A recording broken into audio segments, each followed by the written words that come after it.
नमस्कार साथियों, मैं उदय कुमार गौतम समता न्यूज़ नेशन से। और आज मैं उपस्थित हूं अपनी जनता पार्टी मेरठ कार्यालय पर। और कार्यालय पर उपस्थित हैं हमारे साथ एडवोकेट उपेंद्र गौतम जी, जो कि जिला अध्यक्ष हैं अपनी जनता पार्टी मेरठ के। और आइए आज के इस समय में जानते हैं कि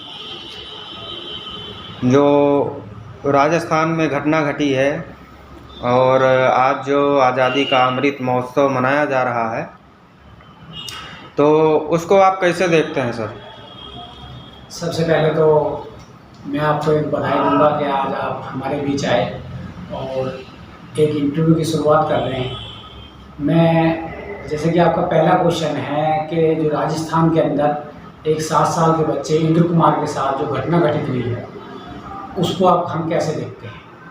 जैसे कि आप देख रहे हैं कि इस देश के अंदर 75 साल हो गए देश को आज़ाद हुए, लेकिन कहीं ना कहीं आपको शुरू से आज तक ये देखने में आ रहा होगा कि जो इस देश का मूल निवासी है, ख़ास तौर पर उसमें SC/ST के जो लोग आते हैं, उनके साथ हमेशा से ही जाति के नाम पर क्रूरता की जाती है।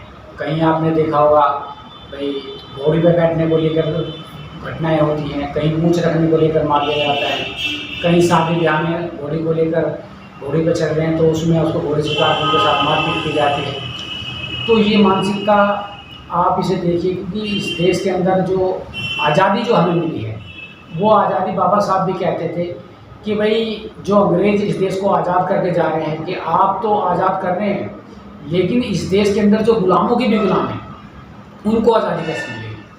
तो कहीं ना कहीं बाबा साहब के संघर्षों से उन्हें कुछ अधिकार तो दिए गए, लेकिन आज भी जो मनवादी ताकतें हैं वो उनको वास्तव में सही रूप से आज़ाद करना नहीं चाहते। वास्तव में आप ये कहना चाह रहे हैं कि बहुजन समाज के लोग जो है, खासकर शेड्यूल कास्ट और शेड्यूल ट्राइब सभी जो है आज़ाद नहीं हैं। बिल्कुल आज़ाद नहीं है। आप देखिए कि भाई 75 साल आज हम हमारे प्रधानमंत्री, हमारे हर प्रदेश के मुख्यमंत्री आज़ादी का अमृत महोत्सव मना रहे हैं। क्या आप गर्व से कह सकता है इस देश का SC/ST गर्व से कह सकता है कि हम इस देश में आज़ाद हैं? जहां राजस्थान के अंदर एक घड़े से पानी पीने को लेकर एक दलित छात्र की पीट पीट कर हत्या कर दी जाती है, मार दिया जाता है, तो उस देश में कौन कह सकता है कि इस देश में सभी लोग सुरक्षित हैं, सभी लोगों को उनके हक अधिकार मिल रहे हैं? अभी इसके पहले भी एक घटना आई थी, जितेंद्र मेघवाल के व्यक्ति को मूंछ रखने पर मार दिया गया था। ये राजस्थान की ही घटना थी। तो इन दोनों घटनाओं को कैसे आप देख रहे हैं? देखो, घटनाएं लगातार कंटिन्यू, वो जातिवादी जो मानसिकता के लोग हैं, जब तक इस देश का शासक वर्ग, जो शासक वर्ग है वो उसी श्रेणी से आता है, यानी कि जो अत्याचार करने वाले हैं उन लोगों से शासक वर्ग आते हैं। जब शासक वर्ग उन लोगों का होगा तो उन लोगों के मानसिकता में बहुत परिवर्तन रहता है कि हमारे शासक है, राजा है, हमारे साथ कुछ नहीं होगा, और वास्तव में होता भी कुछ नहीं। आपने देखा होगा जो ये घटनाएं करने वाले हैं, क्या किसी शासक वर्ग ने वास्तव में सही रूप में उनको दंड देने का काम किया है? कहीं नहीं किया। वो जल्द से जल्द छूट जाते हैं, बेल पे बाहर आ जाते हैं, किसी को सज़ा नहीं होती। तो माननीय काशीराम साहब ने भी कहा था कि इस देश के बहुजनों को इस देश का शासक बनना पड़ेगा। जब तक हम लोग शासक नहीं बनेंगे, क्योंकि शासक वर्ग के ऊपर कभी अत्याचार नहीं होते। लेकिन दुर्भाग्य है हमारे देश का, बाबा साहब ने आरक्षण जो हमारे समाज को दिया है, उसके बल पर भी जो लोग यहाँ से चुनकर जाते हैं वो लोग मनुवाद के गुलाम बनकर बैठ जाते हैं। नहीं तो अगर वो लोग भी अपनी शक्ति को पहचान ले तो इस देश के अंदर कोई भी सरकार नहीं चल सकती। अगर दलित, बहुजन, SC/ST, OBC के अधिकारों के साथ कोई खिलवाड़ करता है और ये लोग एकजुट हो जाए, तो मैं समझता हूँ कि कोई भी सरकार इनके हक अधिकारों को नहीं छीन सकती और इनके साथ जातिवाद भेदभाव नहीं कर सकती। फिलहाल अभी हमारे समाज के बहुत सारे लोग जो है आज़ादी का जश्न मना रहे हैं, 75वां। और तो आप क्या कहते हैं कि मनाना चाहिए ये महोत्सव, या फिर इसका विरोध करना चाहिए, जो हमारा जो अभी हाल ही में ये घटना घटी है इसको लेकर? देखो, जैसे कि और खास बात यह है कि जो है आप इस घटना को लेकर क्या करने वाले हैं? जैसे कि आप देख रहे हैं कि आज सोशल मीडिया पर जो बहुजन समाज के वास्तव में लोग काम करने वाले हैं, सामाजिक में काम कर रहे हैं, तो वो लोग इसका विरोध कर रहे हैं, और विरोध करना भी चाहिए, ये हमारा राइट है। एक तरफ तो आज देश की आज़ादी का 75वां अमृत महोत्सव मनाया जा रहा है, दूसरी तरफ ऐसे समाज के बच्चों के साथ ऐसी निर्दयतापूर्वक उसके साथ मारपीट करेंगे कि उसकी मृत्यु हो जाती है। हमें ऐसे जो घटनाएं हो रही हैं झकझोर के रख देती हैं। हमें शर्म आती है कि हम ऐसे देश में रह रहे हैं कि जिस देश के अंदर आज भी हम लोग पानी अपनी मर्जी से पानी भी लेकर नहीं पी सकते। ये जातिवादी मानसिकता कहाँ से बनी, क्यों बनी?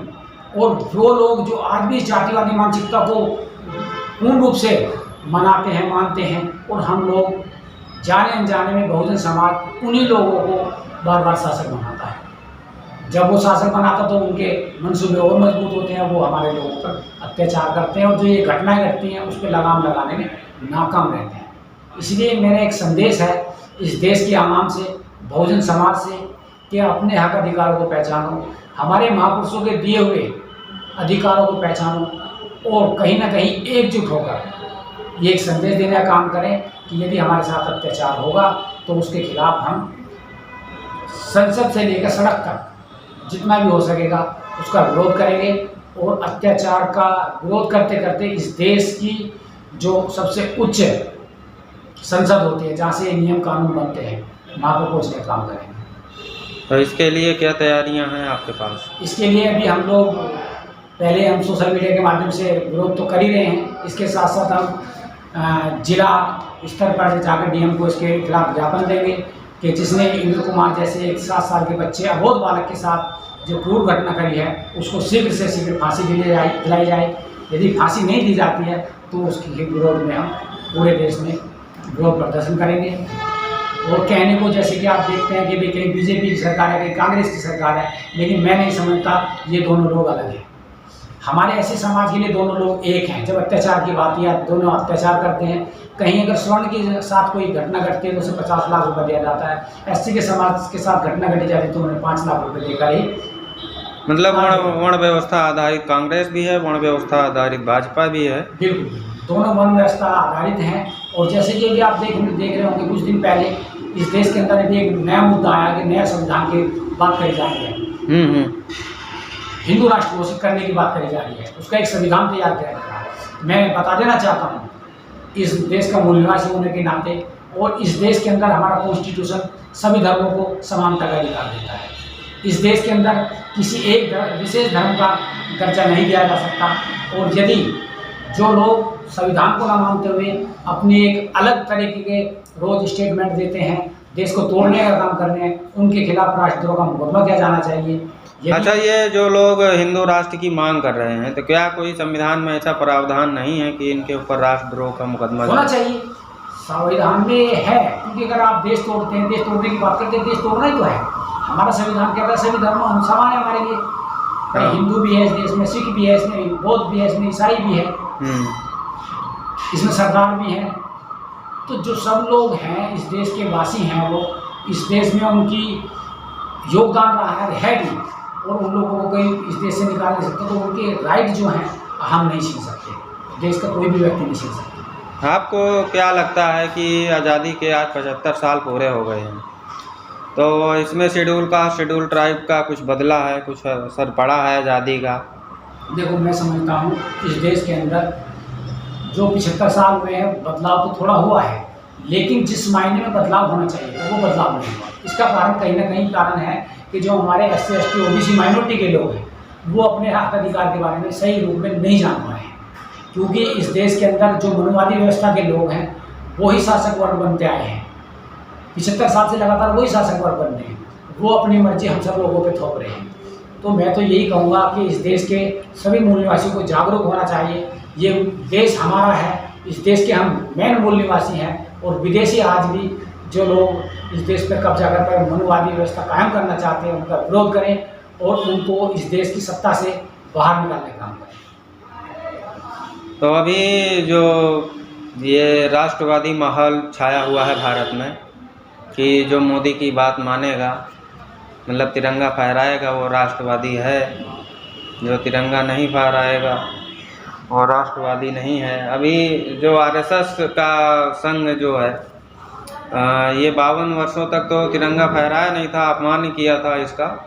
लेकिन अभी जो है सुनने में आया है कि मोदी जी के कहने पर उन्होंने भी अपनी डीपी बदल ली है। इसको किस नज़रिए से देख रहे हैं? अच्छा, इसका नज़रिया सीधा सीधा है। देखो, आपने देखा होगा जब से 2014 से यहाँ बीजेपी की सरकार आई है, हाँ। उसने काम के नाम पर ना तो लोगों को रोजगार दिया है, न व्यापार दिया है, ना ही अच्छी शिक्षा दे पाए हैं, नहीं ही अच्छा स्वास्थ्य दे पाए हैं।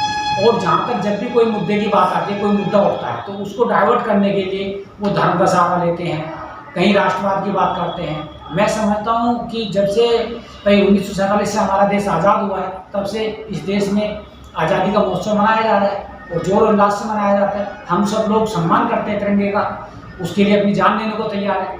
लेकिन तथाकथित जो कुछ लोग अभी राष्ट्रवादी बने हैं, यानी कि जिनका देश की आज़ादी की लड़ाई में कोई योगदान नहीं रहा, वो अंग्रेजों के तलवे चाटने वाले लोग आज अपने आप को राष्ट्रभक्त का ओहदा देना चाहते हैं, अपने आप को जबरदस्ती राष्ट्रभक्त बताते हैं।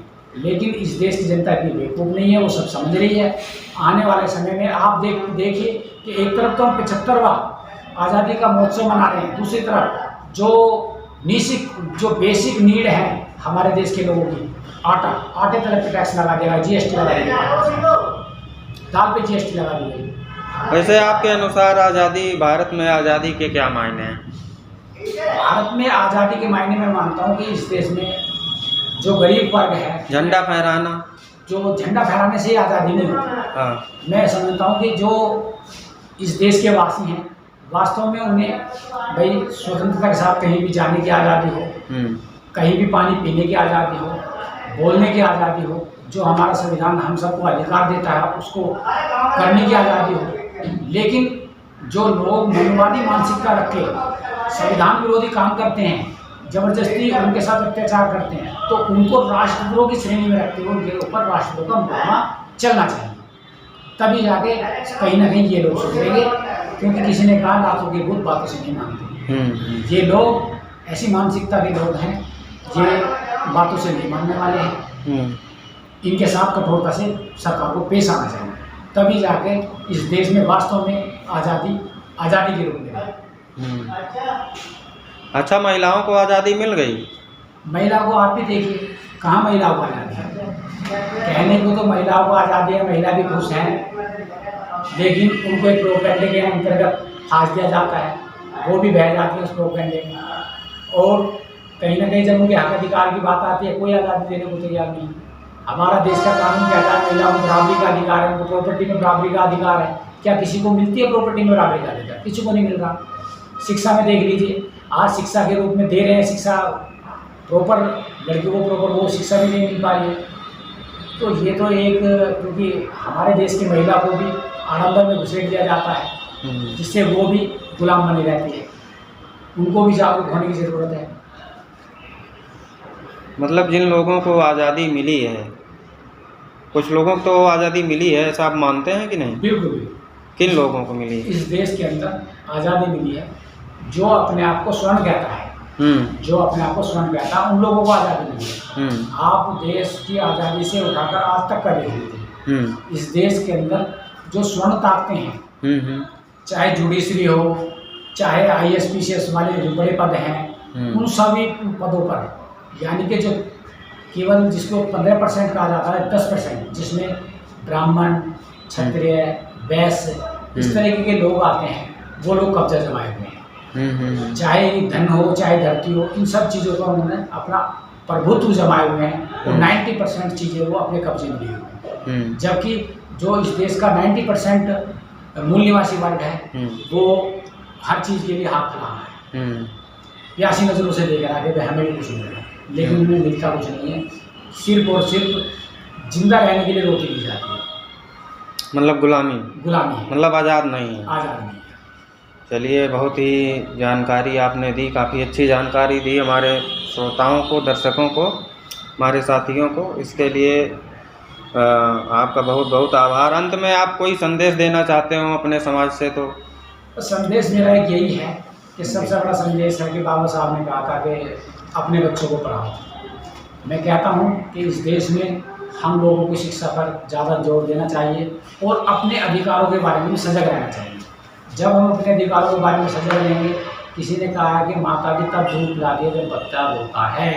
कोई भी सरकारें हों वो तभी काम करेंगी जब आप अपने हक अधिकार की मांग करेंगे। जैसे कि आप देखते हैं कि इस देश के अंदर SC ST और OBC वर्ग के जितने भी सांसद विधायक चुनकर जाते हैं, वो जब उनके अधिकारों के साथ छेड़छाड़ होती है, उनके अधिकार छीने जाते हैं, वो बोलने का काम नहीं करते, बिल्कुल मौन बने रहते हैं, पर्सनल स्वार्थ में लगे रहते हैं, जिस कारण इस देश के आज भी SC ST लोगों का भला नहीं हो रहा है। मैं कहता हूँ कि उन लोगों को जागना चाहिए, क्योंकि जो उनको जो विधायकी मिलती है वो उन्हीं SC ST लोगों के हक अधिकारों की लड़ाई लड़ने के लिए मिलती है, न कि अपने केवल अपना घर चलाने के लिए। चलिए ठीक है, बहुत बहुत शुक्रिया आपका, आपने हमें समय दिया। धन्यवाद।